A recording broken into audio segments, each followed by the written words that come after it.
উপনির্বাচনে কংগ্রেস প্রার্থীদের নাম ঘোষণা করেছে কংগ্রেস। মঙ্গলবার দিল্লি থেকে উপনির্বাচনে 3 আসনে প্রার্থীর নাম ঘোষণা করা হয়েছে।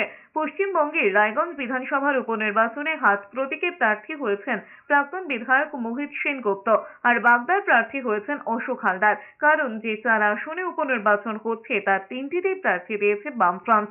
মানিকতলা ও রানাঘাট দক্ষিণ আসনে প্রার্থী দিয়েছে সিপিএম। বাগদা আসনটি ছেড়ে দেওয়া হয়েছে বাম শরিক ফরওয়ার্ড ব্লককে।